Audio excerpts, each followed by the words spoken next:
We are back on All In, and joining me now here in Washington, Michael Eric Dyson, Georgetown University sociology professor and an MSNBC analyst, and former chairman of the RNC and MSNBC analyst, Michael Steele. Good evening to you both. Hey, good to be with you, Ari. We just had a discussion with Jeffrey Fulmer, who made a lot of waves as the head of the Cleveland Police Union, the president there, and I just spoke to him, and he stayed firm on his view that these athletes owe him, he would say, and his members an apology for talking about justice in these cases. Tamir Rice, what did you make of what you heard from him tonight? Look, I can appreciate where the police union and the police may be coming from on this, but the B, and this is the important part, the athletes do not owe anyone an apology. Number one, they have the freedom to express themselves. We have seen in the past in our country's athletic sports history of athletes demonstrating publicly their views on very important topics to the American people. Why should this be any different? Particularly given that these are young black men who themselves have come through environments and cultures and systems that they've been challenged in. So they know what this 12-year-old or, you know, an 18-year-old in the case of a Michael Brown has gone through, and that's resulted in tragedy. So they've seen this. And so for them to express it publicly, I think it's something for those of us who sort of, you know, benignly kind of go through a sporting event and think about, oh, you know, how many touchdowns the athletes will get, sort of get clued in that these guys are more than that, and they're raising an important issue that we should think about. Yeah, we're here to enjoy the game, but there's something else to think about. Professor Dyson, what did you think? No, absolutely right. I thought that if this is representative of the police perspective, and this guy obviously is, as a human being, we can say, I don't know him, it seems like a decent human being.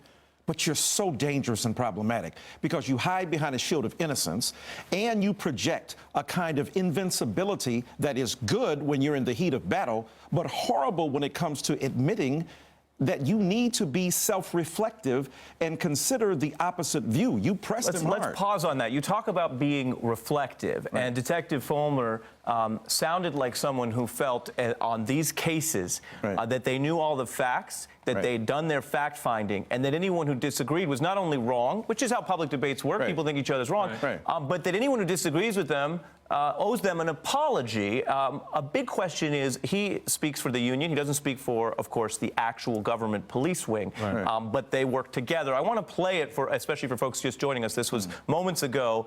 Jeffrey Fulmer, president of Cleveland Police Patrolman Association. Let's take a listen. How about this? Listen to police officers' commands, listen to what we tell you, and just stop. I think that eliminates a lot of problems. I have kids too. They know how to respect the law. They know what to do when a police officer comes up to them.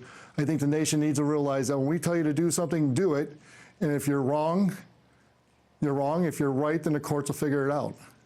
Wow, you know, the Lord said it, I believe it, that settles it. I mean, that's probably pretty absolutist, that our authority, look, this is what, by the way, what he just said is what millions of black people tell their kids. Let's not get it twisted. Many of us say, look, be wrong later.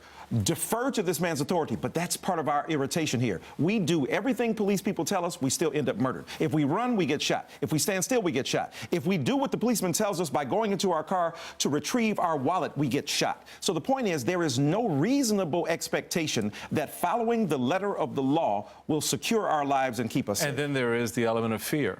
That what the officer fails to recognize and take into context, particularly with a 12-year-old black youth, is the fear that growing up in an environment where the police are feared and not, you know, okay, I'll do what you say, officer. That is also a very important element that we need to drill down on. So, you know, just because you say do as we tell you doesn't necessarily mean, as Michael pointed out, that the result is going to be any better than it would be if you ran. And I just want to say, there's cases and then there's trends. We are talking about Cleveland, where, of course, many officers do work hard and fairly, but we also know about a pattern in practice found by the Justice Department's federal investigation that these officers have shot at people who did not pose an imminent threat, that is the standard, and hit people in the head with their guns in situations where that was unjustified.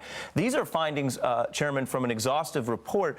Did you feel that Detective Fulmer there was in touch with those facts? No, and again, I think Michael set it out correctly at the beginning. You know, there's almost this sort of defensive nature that these guys are bringing to this argument. And this is not about being defensive. We're not trying to attack police. We're trying to get the police and the community together on the same page. But you have to understand where we're coming from. Right. You just can't say that we're one thing and we're not. Exactly. Well, I appreciate you both joining me for some reaction to that on an important story. And again, I want to thank Detective Fulmer for sharing his perspective tonight. Michael Steele and Michael Eric Dyson, thank you very much. That is all in for this evening. The Rachel Maddow Show starts right now. Good evening, Rachel. Good evening, Ari. That was an amazing interview with that police union captain. That was amazing. Thank you. Well done. Thanks.